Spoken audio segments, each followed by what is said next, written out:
Assalamualaikum warahmatullahi wabarakatuh. Salam sejahtera untuk kita semua. Perkenalkan, nama saya Evi Destawadani dari kelas 03 SMJE 005.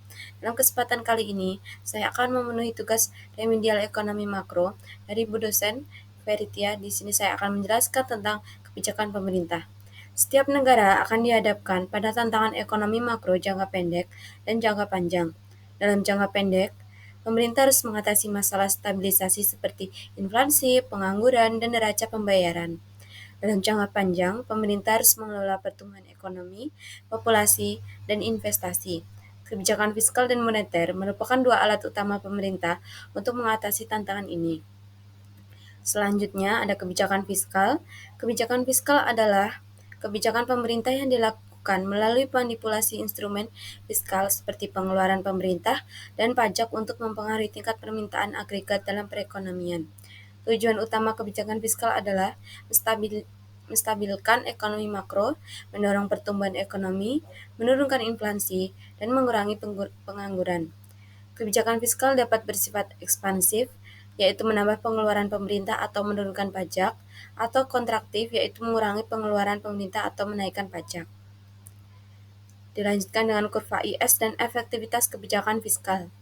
Kurva IS menggambarkan hubungan antara tingkat bunga dan tingkat pendapatan di pasar barang dan jasa.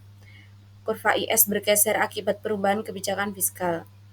Efektivitas kebijakan fiskal tergantung pada kemiringan kurva LM. Jika kurva LM elastis, kebijakan fiskal akan efektif dalam mempengaruhi output. Jika kurva LM inelastis, kebijakan fiskal akan lebih efektif dalam mempengaruhi suku bunga.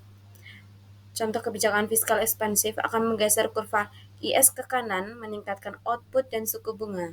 Sebaliknya, kebijakan fiskal kontraktif akan menggeser kurva IS ke kiri, menurunkan output dan suku bunga. Selanjutnya ada kebijakan moneter. Kebijakan moneter adalah langkah pemerintah dalam mengendalikan jumlah uang beredar untuk mencapai tujuan ekonomi makro seperti stabilitas harga dan pertumbuhan ekonomi. Jenis kebijakan moneter dapat bersifat ekspansif, menambah uang beredar, atau kontraktif, mengurangi uang beredar. Instrumen kebijakan moneter antara lain operasi pasar terbuka, tingkat diskonto, dan giro wajib minimum. Tujuan utama kebijakan moneter adalah menjaga stabilitas nilai tukar dan laju inflasi sesuai target yang ditetapkan pemerintah. Selanjutnya ada peran Bank Indonesia. Sebagai bank sentral, Bank Indonesia berperan dalam mengatur jumlah uang beredar untuk menjaga stabilitas ekonomi makro. Tujuan kebijakan moneter Bank Indonesia adalah mencapai dan memelihara kestabilan nilai rupiah baik terhadap barang atau jasa maupun mata uang asing. Kerangka kebijakan moneter Bank Indonesia terdiri dari instrumen sasaran operasional, sasaran antara, dan sasaran akhir.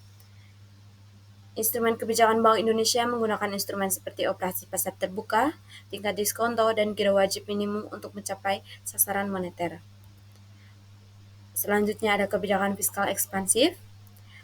Kondisi awal terjadinya kontraksional gap di mana output potensial lebih tinggi dari output aktual yang ditandai dengan tingginya pengangguran. Kebijakan pemerintah melakukan kebijakan fiskal ekspansif dengan meningkatkan pengeluaran pemerintah atau menurunkan pajak. Dampak kebijakan ini akan menggeser kurva pengeluaran agregat ke atas, meningkatkan output dari Y1 menjadi YF. Selanjutnya ada kebijakan fiskal kontraktif. Kondisi awal terjadinya expansionary gap di mana output aktual lebih tinggi dari output potensial yang ditandai dengan tingginya inflasi. Kebijakan pemerintah melakukan kebijakan fiskal kontraktif dengan menurunkan pengeluaran pemerintah atau menaikkan pajak. Dampak kebijakan ini akan menggeser kurva pengeluaran agregat ke bawah, menurunkan output dari Y1 menjadi YF. Dan selanjutnya ada efektivitas kebijakan fiskal. Dalam kurva LM, kemiringan kurva LM menentukan efektivitas kebijakan fiskal. Semakin landai kurva LM, semakin efektif kebijakan fiskal dalam mempengaruhi output. Instrumen kebijakan fiskal, efektivitas kebijakan fiskal akan lebih efektif dalam mempengaruhi output jika kurva LM elastis dan lebih efektif dalam mempengaruhi suku bunga jika kurva LM inelastis. Dan yang terakhir ada koordinasi kebijakan fiskal dan moneter. Yang pertama kebijakan fiskal.